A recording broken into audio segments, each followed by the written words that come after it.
A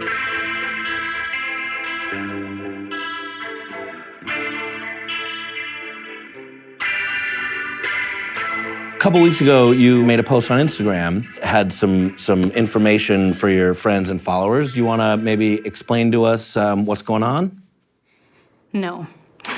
Cool. This was great, you guys. Thanks so much, everybody. Thanks so much. I told you it'd be a quick shoot.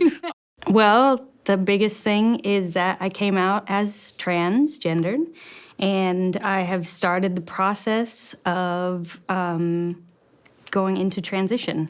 So I'm right now waiting for a surgery date to have top surgery, which is to have my breast removed, and soon will probably be testosterone after that. And I haven't made any decisions about when testosterone will happen.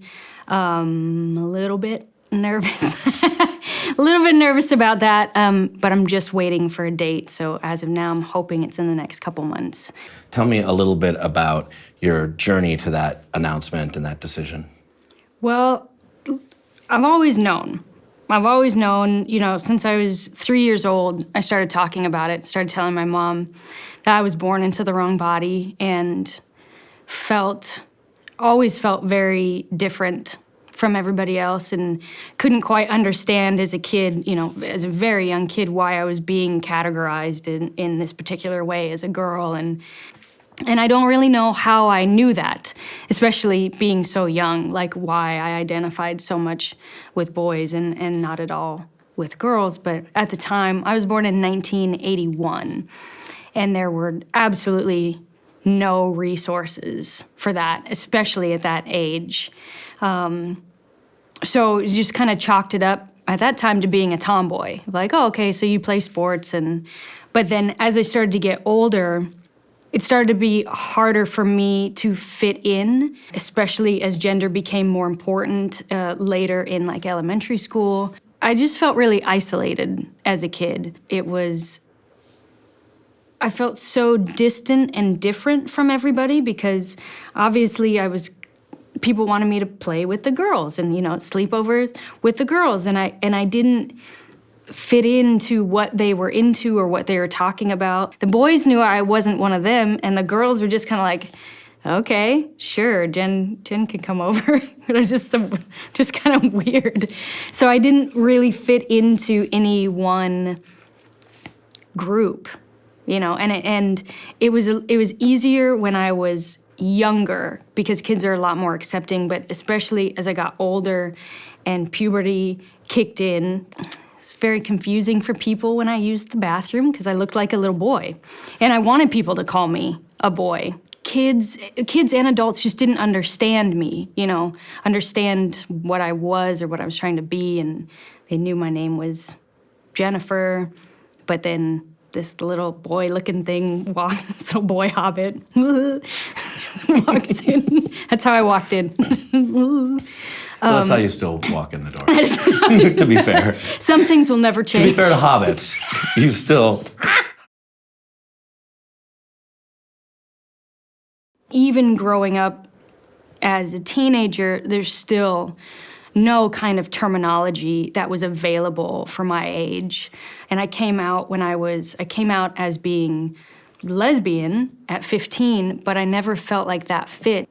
So I just kind of chalked it up to, okay, I must be gay, because now that I'm developing, I do like women or girls. Here's my choice. It was straight, gay, lesbian. Right. And I was like, well, I guess that's what I'll pick. And I struggled my whole life, you know, even after that. It was made better when I was able to love who I wanted to love, and that felt right. And I was able to have a girlfriend in high school, but even that was a big deal. It was only me and one other person out in high school, and there was like 2,000 people in the high school. So it was a big deal for just that. So I kind of put that all aside, and even though from 3 until now, I've known something was off. You know, I never felt like I fit into lesbian or gay. It never felt like it stuck with me, or, like that I really felt like this is my community. Not that it's not my community, but there was just this sense of like, there's a piece missing. So I thought it was just me. And then the trans movement started, really big the last several years. And I was reading articles about people coming out, and I would just sob. I'm like, why are you crying so much? Why is this affecting you the way that it is? And then there's a couple friends that I was very close to that started the transition process in their own way. And I was like peeking over the fence, like, what's going on over there? And I'd hide for a little bit and I'd peek over again, ask questions. And then I met somebody who was, I knew this was gonna get me. I met somebody who was fantastic and just let me be me. And basically, for 2.5 years, we just talked it out. I was able to tell her everything that I felt. I was able to just be myself for the first time and not be shamed for having these feelings. And I knew that like my parents would support me, or my mom and my stepfather would support me. So I would start to talk, or I'd start to express something and it would get shut down right away. And because I'm relatively shy most of the time, I kind of was just like, okay, well, I can't talk about that. Instead of standing in my own and being like, that's messed up. It's been an incredible time because everybody has been incredible. I couldn't have asked for better support from my friends, my family. It's really phenomenal because I thought that the only way for me to do this was to do it alone. And I'm realizing that I can do it alone, and now that I'm getting closer to people and I'm being more vulnerable about what I'm going through and what it's been like, I don't want to go through it alone. So the amount of love and support has been absolutely overwhelming. Nobody has been anything less than amazing. Very anxious to get a date locked in because I know that is going to alleviate a lot of weight, both physically and emotionally from the body that I believe that I should have. So surgery is very exciting. I'm definitely, at this moment, very scared about testosterone. I don't know what I'll look like. I don't know what I'll sound like. I don't know. I know it's very vanity-driven, but it's important. It's my identity, or it's the identity that I've always known or developed into especially for the past 8 years. When I would tell people years ago that this is how I felt, they would be like, oh, but you're so pretty. Especially when I had like the long, long hair and, oh, but you look so feminine. I'm like, but you're not seeing me. You're not seeing me the way that I need to be seen. I really like being Jen, and I feel like Jen can be gender neutral. So for right now, yes, Jen and Trani. I remember when I asked you if you were changing your name, you're like, no. And I said, oh, do you think that'll be confusing for people? You're like, I have Trani in my name. I don't think Jen's the thing that's going to be confusing Jen is not going to be like, anybody." That's interesting. How do you deal with or expect and want people to sort of change their language or their, for lack of a better term, attitudes around you and stuff in terms of, calling you a he versus a she? My preference is he. I know that might take some time for people to adjust to, especially when they've known me like this. I think it'll help, like, once testosterone kicks in and, like, my voice changes and I have facial hair and you go, like, oh, I'm not really seeing this person as female anymore. So I know it's going to be difficult for people, and I'm not into pronoun shaming. I don't, if somebody makes a mistake, I don't like shaming them. So I've been shamed before, and it doesn't feel good. It doesn't feel good when you're trying, when you're really trying. So I just ask for people to try. A big thing that's been happening with the transition is dealing with the emotions that have come with making the decision and dealing with a lot of the suppressed anger and sadness and grief that is like pouring out of me right now. And I think, part of one of the reasons I wanted to do this video was because I was thinking about doing it on my own, and I was like, it's too painful to just talk about by myself in a room. You know what I mean?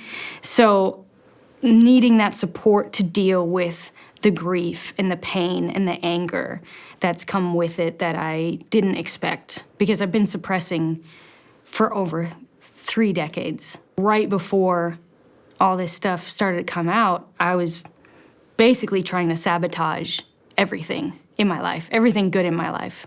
I was trying to push away and having such bad anger fits and emotional fits, and I didn't know why. I didn't know why I've never known why I felt so angry and sad and so reserved, and now that a lot of this is coming to light, along with a ton of spiritual and emotional work that I'm doing, it's clear that I wasn't who I was supposed to be.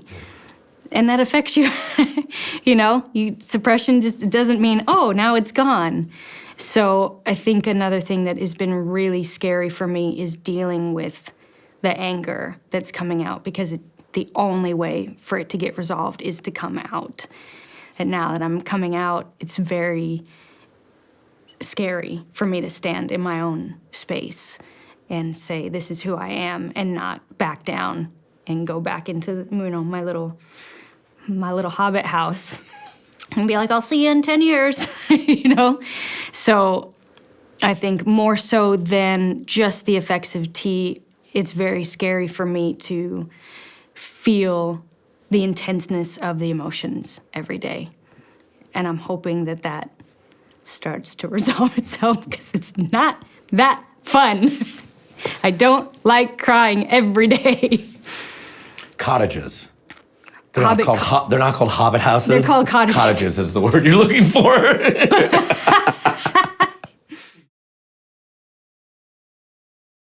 Keep looking for answers. Keep looking for answers and keep looking for support, and find those core people that you can really trust and really talk to, who won't suppress and won't put their own fear and their own anxiety and their own judgments onto you. Even if you can find 2 or 3 people, find those people that let you be who you are and start exploring. I'm really lucky that I have the support that I do, and even with that support, it's still kicking my ass. It's still so painful. So I want people to know that when you start on this journey to become whoever you are, whatever that means, it doesn't have to be trans, it doesn't have to be queer, just whoever you need to be, it's brutal. If I can do it, I believe that anybody can get through anything. But I want to show people the reality, my story, my journey, and I want to give hope. I want to give myself hope. I want to give other people hope, that you can be who you are.